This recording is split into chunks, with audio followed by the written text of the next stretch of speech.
I stepped out of the elevator, the weight of dread settling in my stomach. The crystal chandeliers that had seemed so glamorous 3 days ago now felt like they were mocking me. I clutched my phone, staring at the banking app that displayed the same message no matter how many times I refreshed it. Card temporarily suspended. My heartbeat quickened as I approached the sleek marble desk. Behind it stood the hotel manager, tall, composed, with eyes that seemed to see right through. "Me, Mr. Reynolds?" I began, my voice barely steady. "There seems to be an issue with my payment." His expression didn't change, but something shifted in his gaze as he leaned forward slightly. "Perhaps we should discuss this privately, Ms. Sophia." He gestured toward a door marked Management. His hand hovering near the small of my back without quite touching me, I swallowed hard and followed, knowing whatever came next would change everything. Before we jump in, if you're enjoying these stories, please take a second to like and subscribe. It means the world to me and helps the channel grow. Thanks for your support.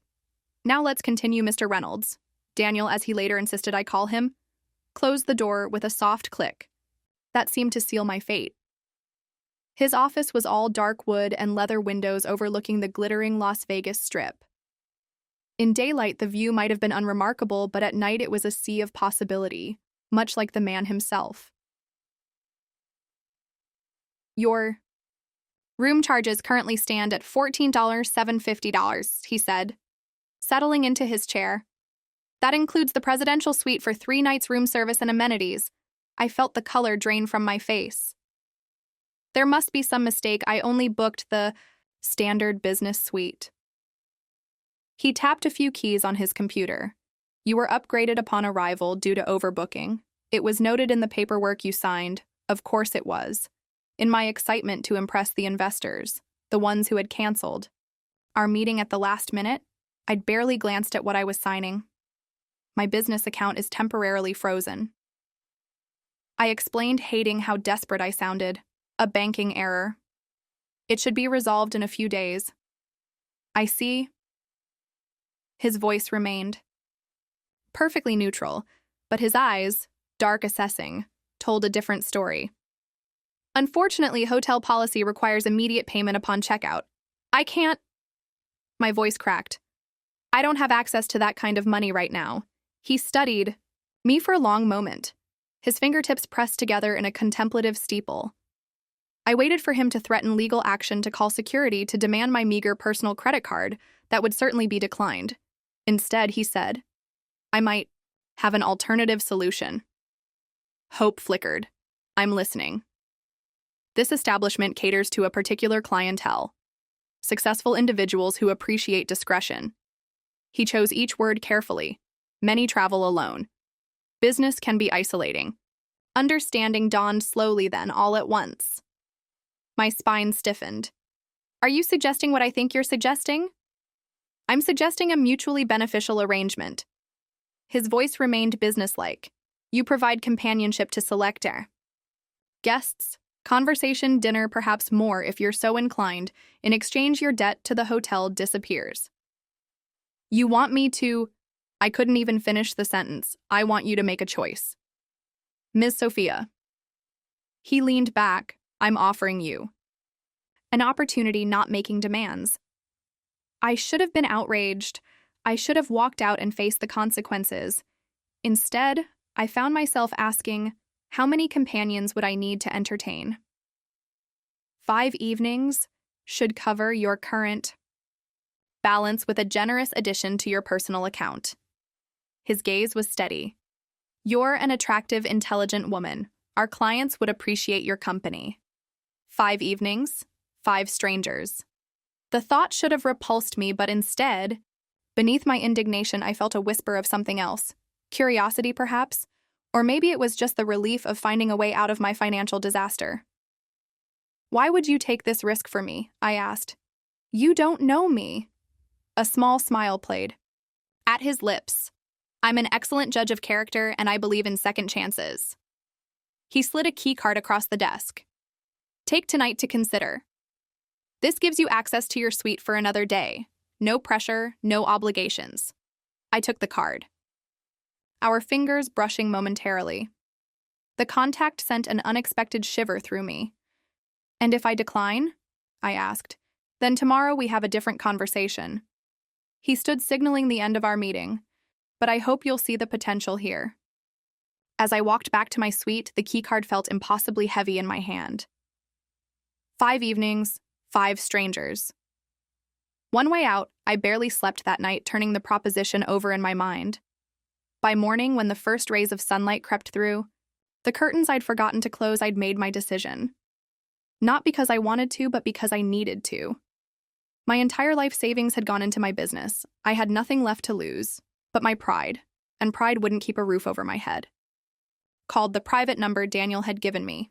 He answered on the first ring. "I'll do it," I said without preamble. "Excellent." He sounded neither surprised nor judgmental. "Your first appointment is this evening at 8. Wear something elegant, but not overtly provocative. Mr. Tanaka appreciates subtlety." My stomach tightened. "So soon? Time is valuable. Ms. Sophia, yours and mine." There was a pause. "A dress will be delivered to your suite. Consider it a business investment." The dress arrived an hour later, midnight blue, silky, expensive, in a way that whispered rather than shouted. It fit perfectly, as did the accompanying shoes. I wondered briefly how he knew my size. Then decided I didn't want the answer. At precisely 8 o'clock, I stood in the private elevator heading to the penthouse level, my heart hammering against my ribs. The doors opened to reveal a man waiting for me, not Daniel, but presumably Mr. Tanaka. He was older than I expected, perhaps in his 50s, impeccably dressed in a suit that probably cost more than my failed business loan. "Ms. Sophia." He greeted me with a slight bow. "A pleasure to meet you." His accent was barely perceptible. His English fluent and formal, I returned the greeting, surprised by the steadiness of my own voice. The penthouse was stunning. All floor-to-ceiling windows and minimalist luxury. A table was set for dinner, candles already lit, champagne chilling, please. He gestured to a seat. "Join me." Dinner was surprisingly pleasant. Mr. Tanaka spoke about art, architecture, his travels. He asked thoughtful questions about my interests, listening to my answers with genuine attention. Not once did he mention business, my presence there, or any expectations for the evening. As we finished the main course, he refilled my champagne glass. "Daniel mentioned you are an entrepreneur." I tensed slightly. My company didn't succeed. "Failure is merely data," he said, surprising. "Me, I built my current empire on the ashes of 3 collapsed ventures." That's a generous perspective, not generous, practical. His eyes met mine.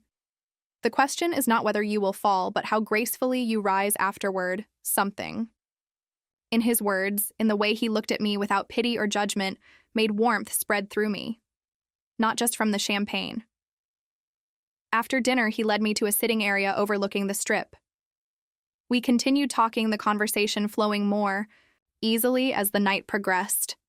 When his hand first touched mine, it felt almost natural. "You are very beautiful," he said simply. I felt myself blush. "Thank you. Beauty is common." He continued. "What interests me is your mind, your resilience." His touch moved from my hand to my arm, tracing a path that left goosebumps in its wake. I didn't pull away. When he leaned toward me, I met him halfway. His kiss was gentle at first, tentative even. Then as I responded, it deepened his hands. Stayed respectfully at my waist, even as mine found their way to his shoulders. His neck, I hadn't expected to want this. I certainly hadn't expected to enjoy it.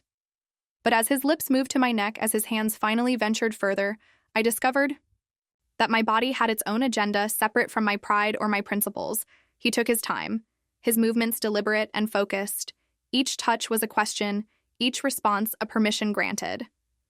When we finally moved to the bedroom, it wasn't with the urgency I might have anticipated, but with a kind of measured intention that only heightened my awareness. His attentiveness surprised me. This wasn't the transaction I'd dreaded. It was an exploration where my pleasure seemed as important. As his every sound, I made every reflexive movement guided his next action. Afterward, lying beside him in the massive bed, I waited for regret to find me. It didn't come. Instead, I felt a strange sort of peace, and beneath that, an unexpected surge of power. I had entered this arrangement feeling helpless, cornered. Now, watching Mr. Tanaka's chest rise and fall in sleep, I realized there was strength in this vulnerability control, in this surrender. When I slipped out in the early morning hours, he pressed a small box into my hand, a token of appreciation. He said inside was a delicate pearl bracelet. I started to refuse, but he closed my fingers around it. In my culture, to reject a gift is to reject the giver. I fastened it around my wrist, the weight of it, both foreign and comforting. Daniel was waiting when I returned to my suite. He sat in an armchair by the window as though he belonged there. "Did you enjoy your evening?" he asked, his tone still professionally detached. It wasn't what I expected. I admitted. A slight smile curved his lips. "Mr. Tanaka is one of our most valued clients. He requested you specifically after seeing you in the lobby. Your first day." The realization that I had been noticed, evaluated, chosen should have offended me. Instead, it sent a peculiar thrill through my veins. "Your next engagement is tomorrow. Mr. Al-Fayed. He has different tastes than Mr. Tanaka." Daniel stood straightening his already immaculate suit. "Do you wish to continue?" The question hung between us. I touched the pearl bracelet at my wrist. "Yes," I said, surprising myself with the certainty in my voice. "I do." Mr. Al-Fayed was younger, more direct in his desires. Where Mr. Tanaka had been patient, he was demanding. Where Tanaka had been gentle, he was intense. Yet even in his urgency there was care, a determination to bring me to the edge and over it repeatedly, before seeking his own release. By the end of the night, I was surprised by my own capacity for pleasure, by how completely I could lose myself in sensation. The Russian oligarch who followed was different still, almost reverent in his approach, treating my body like a landscape to be mapped and memorized. The American senator who came after him brought a woman, his wife, and the three of us shared an evening that pushed boundaries I hadn't known I had. Each night brought new discoveries, both about my companions and myself. Each morning, Daniel was waiting, asking the same question: "Do you wish to continue?" Each time, my answer was the same. On the sixth day, he didn't ask. Instead, he handed me an envelope. "Your debt is cleared," he said, with a substantial bonus as promised. Inside was a bank statement showing a balance that made my breath catch. It was enough to restart my business, to secure housing, to give me a fresh beginning. "Thank you," I said, oddly moved by the finality of it. "No need for thanks. A deal is a deal." He paused. "Your suite is paid through the end of the week. Should you wish to extend your stay as a regular guest?" I studied him, this man who had offered me both degradation and salvation. He remained an enigma, professionally distant, yet intimately involved in this transformation. And if I wanted to continue? Not out of necessity, but by choice. Something flickered in his eyes. That would be a different arrangement entirely. "What kind?" He stepped closer. For the first time, I noticed the subtle scent of his cologne, the precise way his hair was. Cut the strength in his shoulders beneath the tailored suit. "One where you would be compensated generously as a VIP client liaison.